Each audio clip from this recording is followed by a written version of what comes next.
Assalomu alaykum, hurmatli Biotime kanali obunachilari va kuzatuvchilar.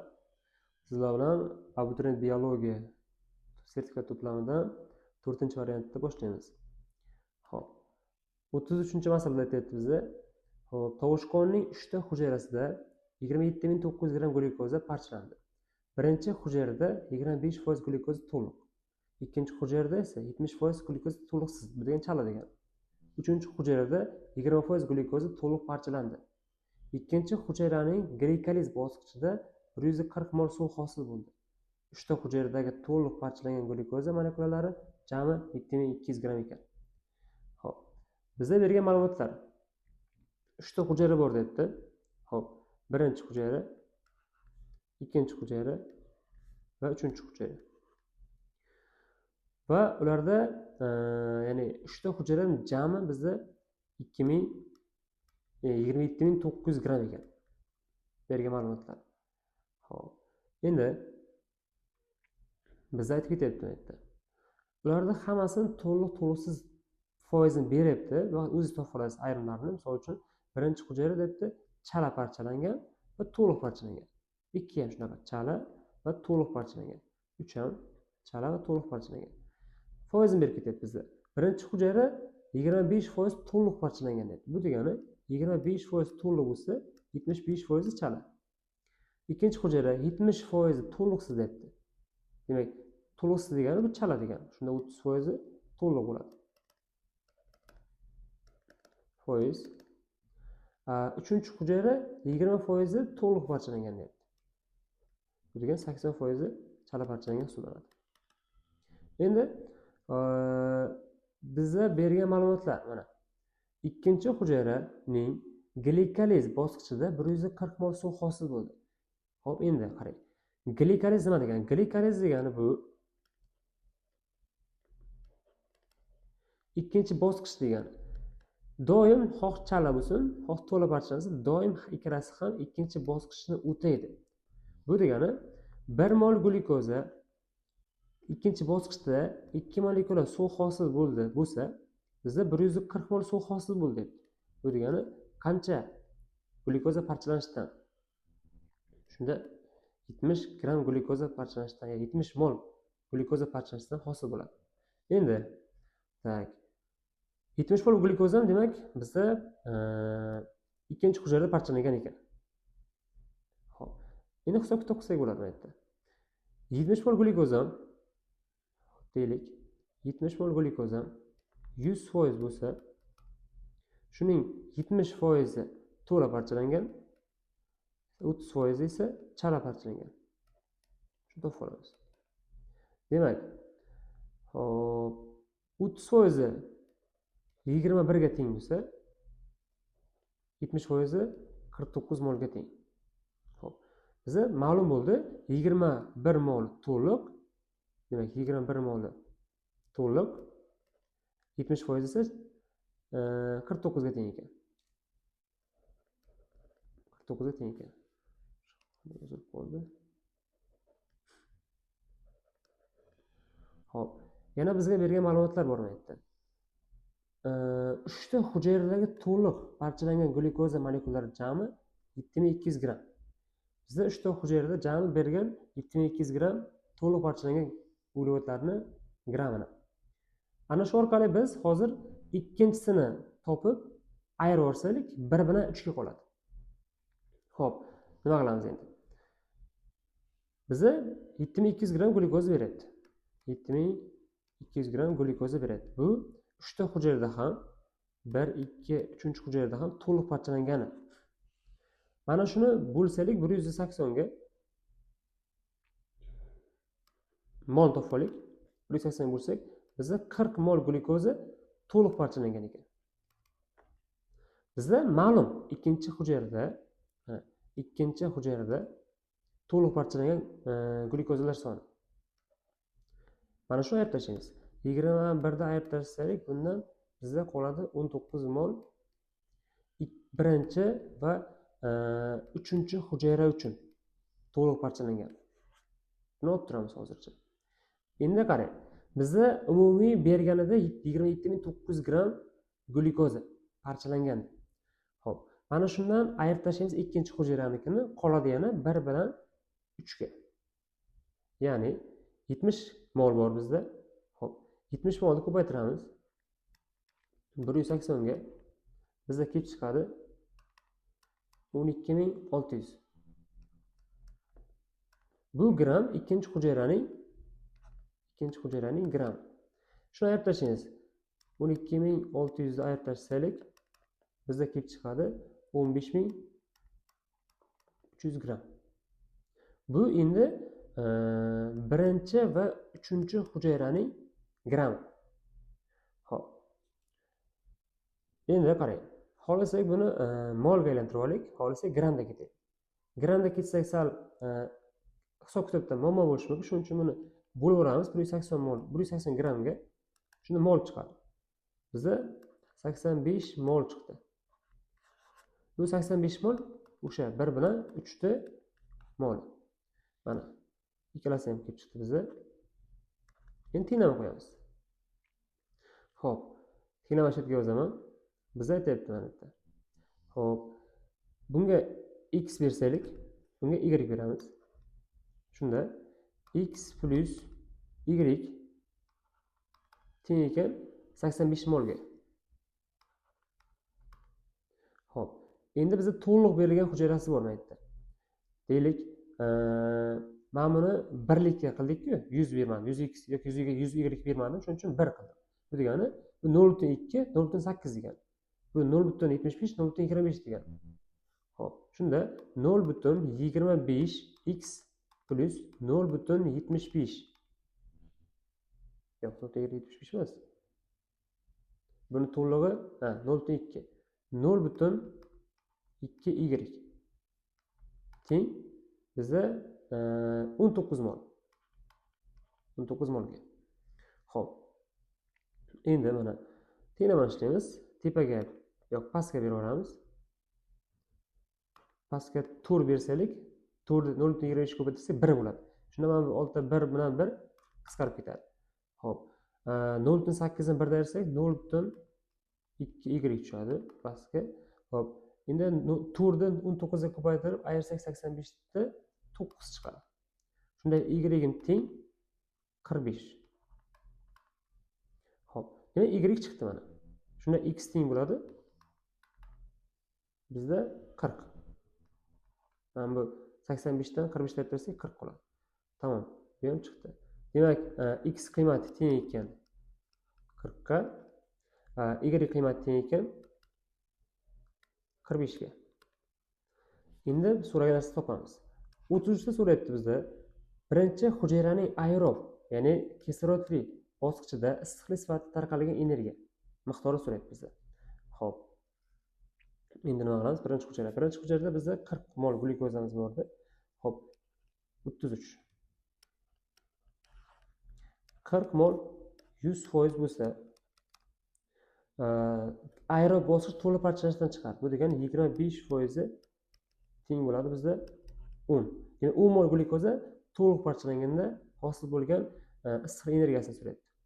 Xo'p, o'zi biz bilamiz 1 mol glyukoza to'liq parchalanganda 1160 yo'q, 1116 mol 60 mol.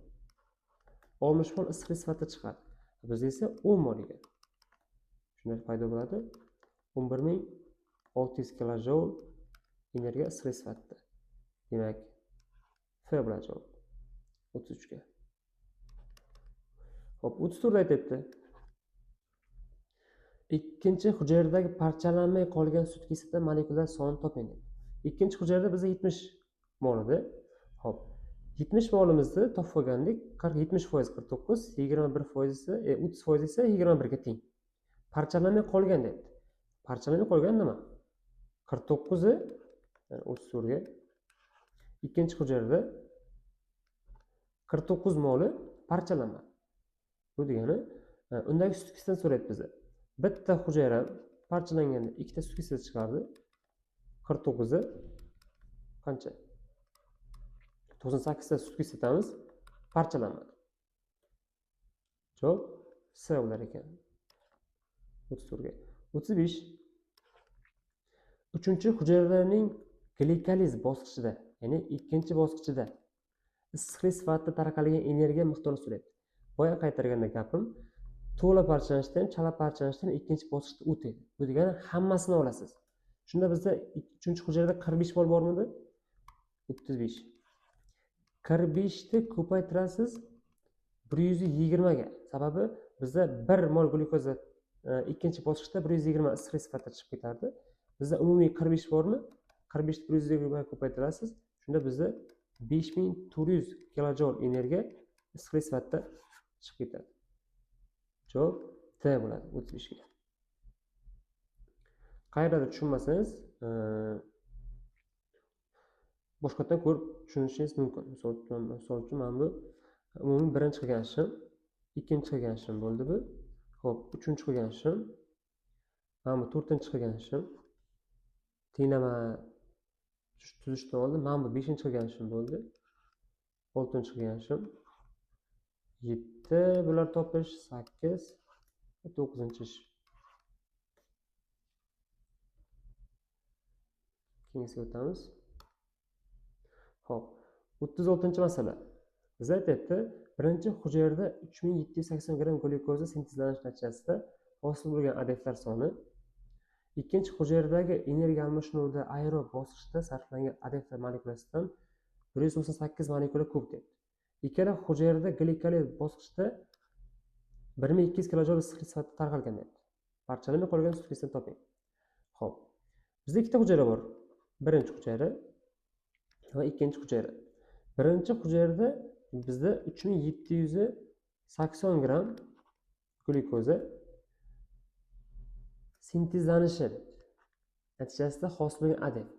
Biz bilamiz, fotosintezda 180 gram glyukoza sintez uchun 18 mol ATF sarflanadi. 18 mol ATF sarflanadi. Hozir men qarang, bitta nol farq qilyapti. Bu degani 378 ATF 3780 gram glyukozani hosil qiladi. Buni topib oldik. Va biz aytayapti, birinchi hujayrada hosil bo'lgan adeflar soni ikkinchi hujaydagi energiya almashinuvidagi aerob bosqichda sarflangan adef molekulasidan shuncha ko'p ekan. Bu degani 378 dan ayirib tashlaylik, 198 da bizda kelib chiqadi 180 ATF. Bu ATF endi ikkinchi bosqichda ATF, ya'ni 180 bu ikkinchi bosqichdagi aerob, ya'ni kislorodli bosqichdan hosil bo'lgan ATFlar. ATF qachon hosil bo'ladi? ATF ishtirokida. Xo'p, endi qarang. Mana shuni bu kislorodli bosqichdagi ATF bo'lsa, biz bilamiz 1 mol glyukoza parchalanganda 36 mol ATF sarflanadi kislorodli bosqichda, ya'ni mitoxondriyada. 180 mol necha mol glyukozaga teng? 180 ta ATF qancha mol glyukozaga tengligini topish uchun 180 bo'lib yuboramiz 36 ga. Shunda 5 mol glyukoza chiqadi. Xo'p. Men bilib oldim, 5 mol glyukoz hozir to'liq parchalangan. Endi qanchadir qismi chala parchalangan. Uni topishimiz uchun aytib beryapti bizga. Ikkala hujayraning deyapti, glikoliz bosqichida jami 1200 kilojoul issiqlik sifatida tarqalgan. O'shaga glikoliz bu faqat ikkinchi bosqich degan. Ikkinchi bosqichda hamma hujayra o'taydi. Demak, 1 mol glyukoza deylik, aytishimiz, 1 mol glyukoza parchalanganda issiqlik sifatida glikolizda 120 chiqadi. Ha bizda 1200 deyapti. Issiqlik sifatida tarqalgan. Bu degani 10 mol glyukoza bor. Xo'p. Tak. Endi mana yerda qarang. Bizda hozir bu yerda jami 10 mol glyukozamiz bor ekan. Ikkala hujayrada glikoliz bosqichida jami shuncha issiqlik sifatida tarqalgan. Xo'p. Bizdan so'ragan narsa, parchalanmay qolgan sut kislotalar miqdorini toping deyapti. Xo'p, parchalanmay qolgan sut kislota topish uchun hisob-kitob qilamiz. Biz bilamiz, 1 mol glyukozadan parchalanganda o'zi ikkinchi bosqichda 2 mol sut kislota chiqadi. Bizda umumiy 10 mol glyukoza parchalangan. Shunda 20 mol sut kesisida hosil bo'lgan bizda. Bizda parchalanmay qolgan deb. Xo'p, bizda ma'lumi 5 mol glyukoza to'liq parchalangan. To'liq parchalanish uchun sut kesisida parchalanishi kerak. Xo'p, demak 1 mol glyukozdan parchalanganda ikkita sut kesisida chiqdi. To'liq parchalanganda. 5 mol glyukozdan parchalanganda 10 mol chiqadi. Bu 10 mol sut kesisida mitoxondriyagacha parchalanib ketgan. Mitoxondriyagacha. Bizda parchalanmagan deydi. Bu degani umumiy sut kesisdan ham parchalanganini ayblashsam bizda kelib chiqadi 10 mol glyukoza, ya'ni 10 mol sut kesisdan parchalanmagan. Bu esa parchalangan. Javob shunda bizda 10 bo'ladi. Keyingi ketamiz. 37-si. Xo'p, bizda bergan ma'lumotlar. Sariq donli gitrozigota no'xat o'simligidagi burtak xaltasi yetildi. Xo'p. So'ng yashil donli no'xat o'simligidagi hosil bo'lgan chang donasi ishtirokida chetdan chaynash ro'y berdi. O'zi biz no'xat o'simliklarini belgilab o'tib olganmiz. Sariq rang bo'lish uchun, sariq donli bo'lish uchun katta bo'lishi kerak. Chiziqcha. Yashil donli bo'lish uchun kichkina bo'ladi. Biz aytayapti. Sariq donli gitrozigota no'xat debdi. Bu degani katta kichiga ana shu no'xatni debdi chaynattirdi. Yashil donli no'xat o'simligidagi hosil bo'lgan chang bilan. Yashil dong mana. Xo'p. Ro'y berdi. Hosil bo'lgan urug' murtagining bitta hujayrasida don rangini belgilovchi gametgina son suradi. Xo'p. Urug'langandan keyin bizda hosil bo'ladi. Yana shu chiqadi. Bunda ikkita gameta, bunda bitta gameta chiqadi. Yana o'z-o'zidan ana shu hosil bo'lsa, bizda gametgina son suradi. Yo bitta chiqadi yoki 0. Demak javob bizda 1 ga 0 bo'ladi. 1 yoki 0 da. Keyingi o'tamiz. 38-masala. Bizda berib ketayotgan ma'lumotlar. Xo'p. Umumiy uzunlik beryapti. 374 nanometr bo'lgan 3 ta denkasi bor debdi. Jami vodorod pollar soni 2880 tani tashkil qiladi. Adenin nukleotidlarining foizi nisbatlari mos ravishda 3:2:1 nisbatda ekan. Xo'p. 3 ta denka chizib olamiz. Demak qiladigan ishimiz hozir 1 2 3 ta. Xo'p, 3 ta denkamiz debdi bizda adeninlar nisbati mos ravishda 3:2:1 x debdi. X belgilab oldim. Xo'p. Va uchalasining umumiy nanometri 374 nanometrga teng ekan. Xo'p. Demak qarang. 374 nanometr bo'lsa, buni bo'lsaylik 0.34 ga, keyin 2 ga ko'paytirgandan ko'ra birdaniga 0.17 ga bo'lsaylik nanometrga bizda kelib chiqadi shunda. Xo'p. 2200 denka. Birdaniga denka kelib chiqadi. Agar siz 0.17 ga 0.34 ga bo'lib, keyin 2 ga ko'paytirsangiz ham baribir shu chiqadi. Bu qisqa usul. Xo'p. Endi qarang. Bizda denka soni topildi. Bizda berib ketgan ma'lumotlar yana. Mana yerda beryapti. Jami vodorod bog'lar soni 2880 dan tashkil qiladi. Xo'p, bizda formula bor. Vodorod bog'lar, ya'ni jami vodorod bog'lardan ayirsak DNK sonini, umumiy DNKni bizda kelib chiqadi umumiy guaninlar soni. Mana shu formuladan foydalanib hozir biz 2880 ta vodorod bog'dan ayiramiz 2200 DNKni. Xo'p, bizda kelib chiqadi 680 ta umumiy guaninlar soni. Xo'p, endi qarang. Bizda bergan ma'lumotlar mana yerda 3 ta DNK bor debdi. 3 ta DNKda adenin birinchi, ikkinchi, uchinchi linkada adenda berilgan. Xo'p. Qarang. Tak. Mana shu adeninlardan foydalansaylik.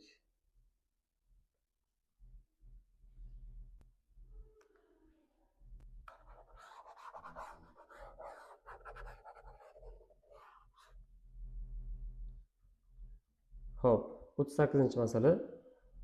Bizda aytayotgan ma'lumotlar. Xo'p.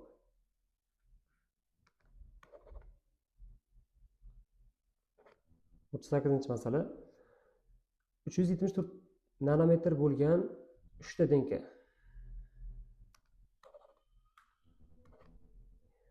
38-masala.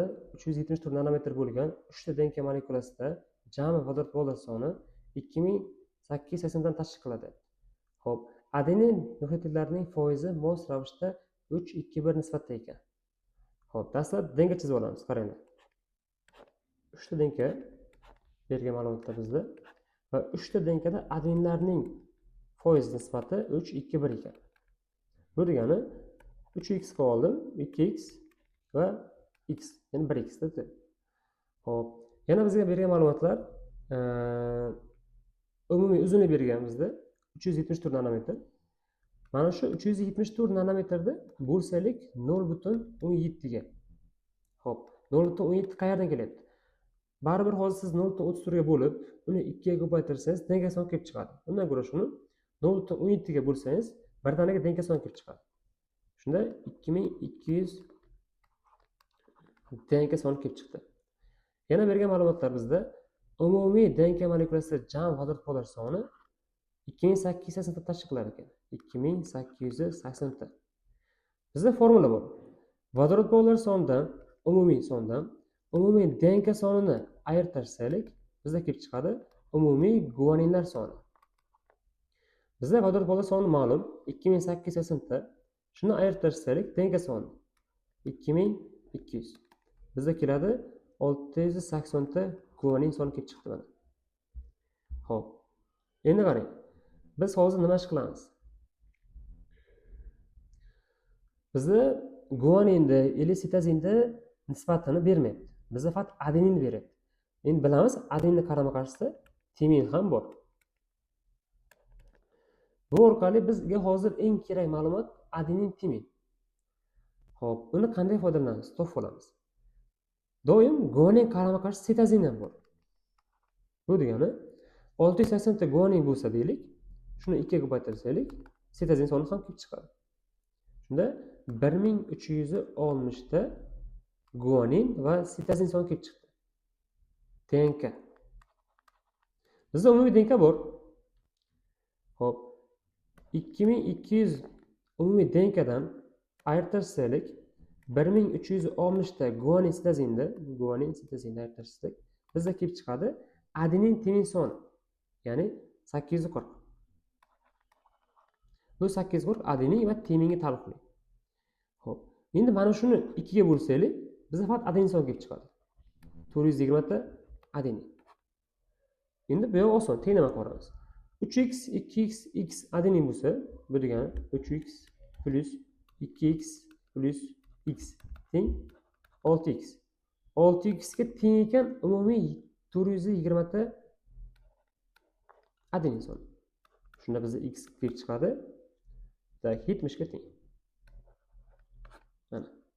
Xo'p, endi xohlaganimiz topsak bo'ladi bu yerda. Biz aytayapman, birinchi va ikkinchi denka molekulasidan jami fosfodifil bog'lar soni 598 ta bo'lgan informatsiya RNA sintezlandi. RNA bitta zanjirli. Bu degani 598 plus 2 ni qo'shsaylik, bizda 600 ta informatsiya RNA bo'ladi. Xo'p. Endi qarang. Bu 600 ta birinchi va uchinchi denkaga xos. Bizda so'ragan narsani aytdi. Uchinchi denka molekulasi tarkibidagi adenin va timin nukleotidlarni orasida vodorod polar soni so'raydi bizda. Xo'p. Endi nima qilamiz bu yerda? Adenin, timin o'rtasida vodorod polar soni so'rayaptimi? Biz hozir mana birinchi va uchinchida qancha DNK bor, keyin ayirtash ikkinchi topish shart emas. O'zi berib qo'ygan shartini. Uchinchi DNKda adenin temir o'rtasida qancha vodorod bog'i bor deb. Bizda adenin soni ma'lum 70 ta. Agar bu 70 ta bo'lsa, formula bor. Adenin temir o'rtasida doim ikkita vodorod bog'i bor.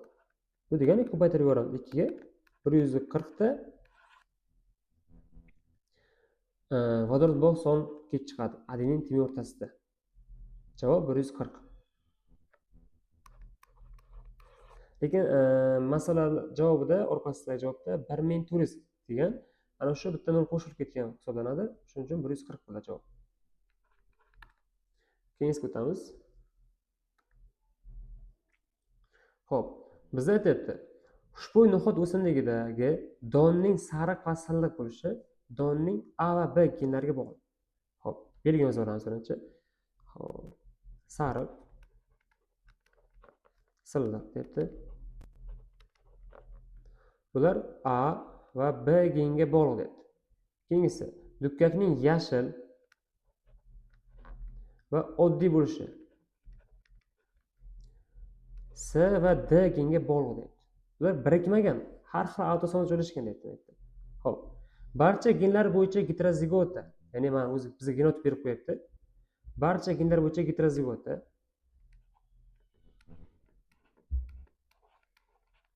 mana shularni o'zaro chalishtirsak debdi.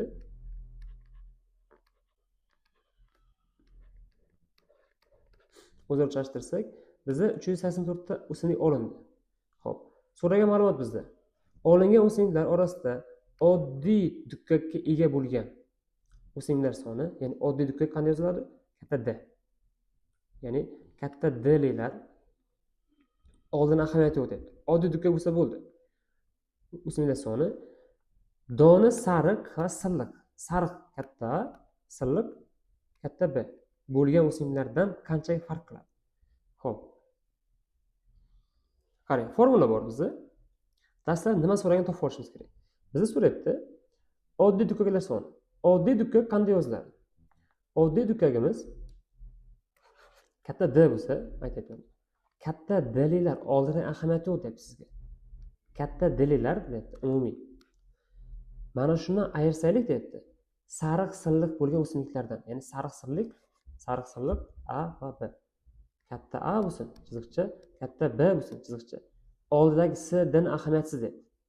Mana shuni ayirsak, qancha farq chiqadi debdi bizga. Tamom. Endi nima qilamiz? Formula qo'yamiz. Monodo'ragada agar yaxshi tushungan bo'lsangiz, doim bizda mana bu heterozigota bilan bu heterozigotani chalishtirsaylik, 4 ta avlod chiqadi. Ya'ni monodo'raga bilsangiz, buni o'zaro chalishtirsaylik, katta kichkina, katta kichkina, kichkina kichkina 4 ta avlod chiqadi. Xo'p. Endi bizga qarang. Men aytdim. Oldidagi belgilarning ahamiyati yo'q. Muhimi katta D bo'lsa bo'ldi. Mana shular oddiy dukkak. Bu degani 4 ta avlod chiqdimi? 4 ta avlodim hammasi 4 taqsim 4 bo'ladi. 4 ta avlodim umumiy 4 ga teng. Formula 4 taqsim 4 qildik. Bu ham heterozigota, B bo'yicha ham heterozigota. Buni ham chalishtirsak, yana shuna 4 ta avlod tug'iladi. Oldidagi ahamiyatsiz bo'lgan hisobiga buni 4 taqsim 4 deb oldim. Endi qarang, sal o'zgaradi. Yo'q, o'zgarmas ekan. C ham heterozigota ekan. Buni ham 4 ta chiqadi. 4 taqsim 4 deb oldim. Xo'p, endi D qarang. Heterozigota. Bunda ham 4 ta chiqadi. Lekin bizda oddiy dukkak bo'lsin debdi. Bo'g'imli emas. Ya'ni burushkan emas. Burushkan bo'lsa kichkina D deb qoladi. Bu degani D bo'yicha kichkina D ni olmaysiz. Xo'p, shunda 3 taqsim umumiy avlodlar soni 4. Qarang, pastga umumiy avlodlar soni yoziladi, yuqoriga esa so'ralgani yoziladi. Qaysi biri kerak bo'lsa o'sha. Tamom. Endi buni hisoblasak. Xo'p, 4 ga 16, 16 ni 4 ga ko'paytirsaylik, hop, 32 64, 64 da endi 3 ga ko'paytirib yuboramiz. Bizda hozir kalkulyator ochib olay. Xo'p. Ko'paytiramiz 3 ga 192. Demak, 192 taqsim bo'ladi Hop, 4 kara 4 16, 16 ni 4 ga ko'paytirsak 64, 64 4 ga ko'paytirsaylik 256. Tamam, bittasi chiqdi. Endi buni ham shunday hisoblaymiz. Biz aytayapti mana. Hop, mana shu formula bu ham. Endi bu yerda 4 taqsim 4 bo'lmaydi. Sababi bizda qarang. Oldida katta alilar 3 ta. Shu bois 3 taqsim 4 bo'ladi. Pastga umumiy avlodlar, yuqoriga katta ali kerak bizga. Ko'paytiramiz. Katta birliklar ham 3 ta bo'ladi. 3 taqsim 4. Endi oldidagi ahamiyat yo'q. Ko'paytiramiz. Heterozigotda 4 taqsim 4. Bu ham shunday heterozigotda 4 taqsim 4 bo'ladi. Buni ham shunday past qismi 256 bo'ladi. Hop, yuqori qismi esa tak 4 kara 4 16 bo'lsa 16 ni ko'paytiramiz 3 ga, ko'paytiramiz 3 ga. Shunda 144 chiqadi. Tamam. Qolgan oson. 192 dan ayirsak 144 ni 48 chiqdi. 48 bu farq. Endi qarang. Bizda umumiy 256 tali avlodda 48 ta farq chiqsa, bizda 384 ta avlod chiqdi debdi. 384 ta. O'sha vaqtda qancha farq bo'ladi? 48 ni ko'paytiramiz 384 ga bo'lamiz 256 ga. Farq 72 ga teng ekan. Javob 72 bo'ladi. Ana shu formulani o'rganib olsangiz, erta sertifikatda juda ham vaqtni yutasiz. Qaytaraman. Maytga yozib qo'ydi shuni. Bilmaganlar uchun pastga umumiy avlodlar soni, yuqoriga so'ralgan avlodlar soni. Mana shu formuladan foydalanamiz. Agar bizda kichkina so'raganda 1 taqsim 4 derdik. Mana bu 1 taqsim 4 bo'lardi.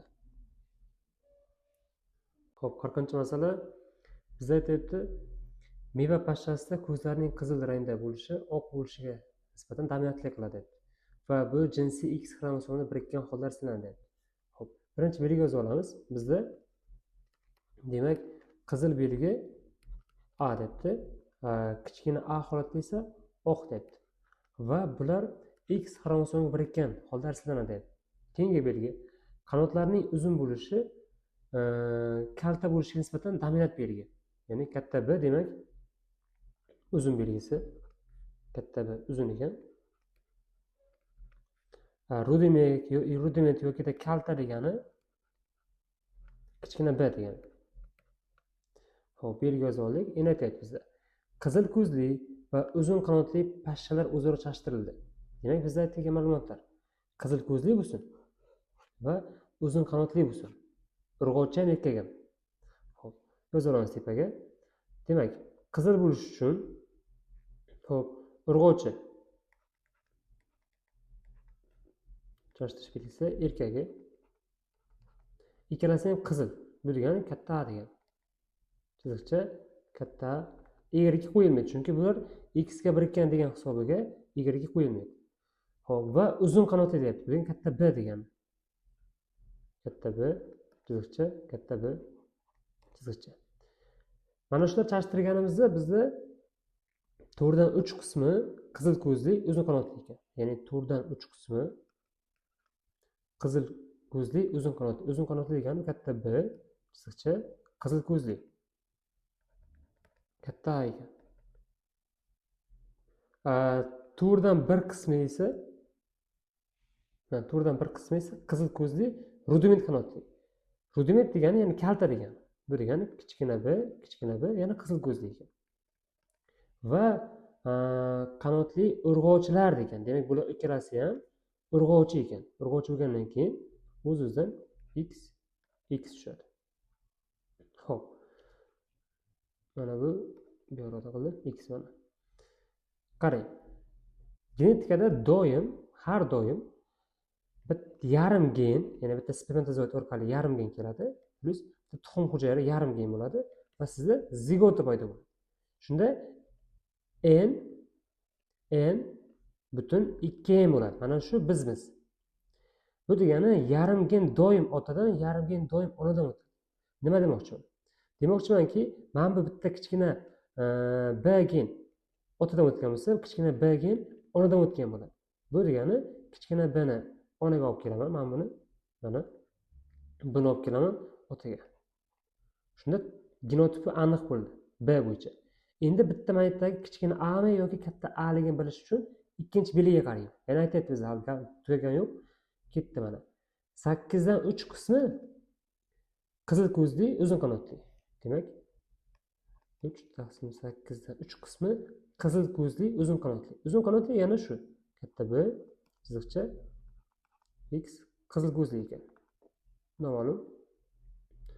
Xo'p, uzun ko'zli. Endi yana qarang. 8 dan 3 qismi esa oq ko'zli debdi, uzun qanotli. Yana uzun qanot, faqat oq ko'zli. Oq bo'lish uchun endi kichkina a qo'yaman. Xo'p. Keyingi gapi 8 dan 1 qismi esa qizil ko'zli, rudiment qanotli. Qizil ko'zli, rudiment qanot. Rudiment qanot bu kichkina b degani. Kichkina b qildik.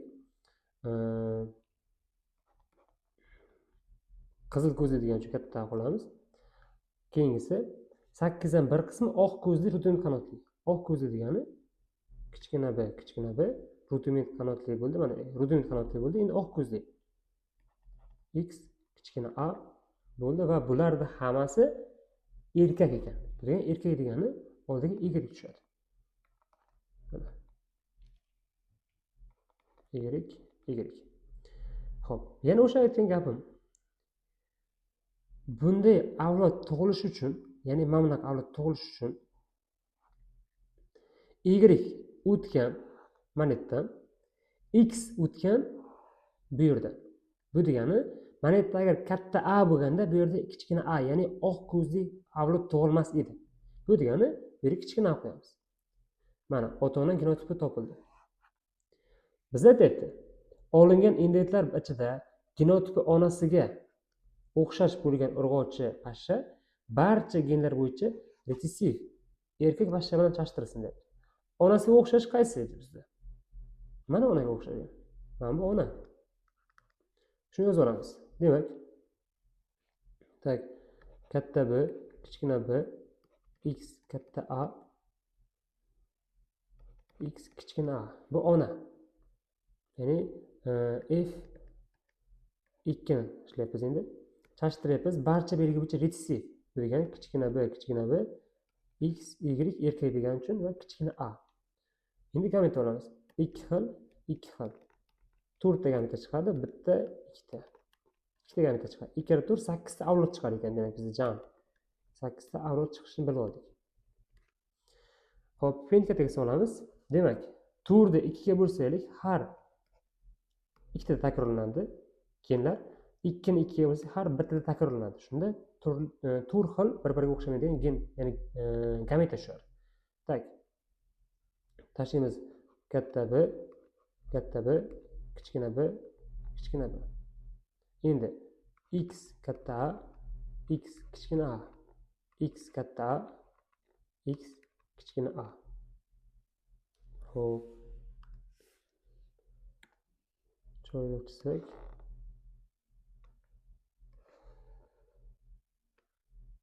Bundan ikkita gameta chiqadi. Xo'p. Qarang, bundan ikkita gameta chiqadi. Biz bilamiz buni. Xo'p. B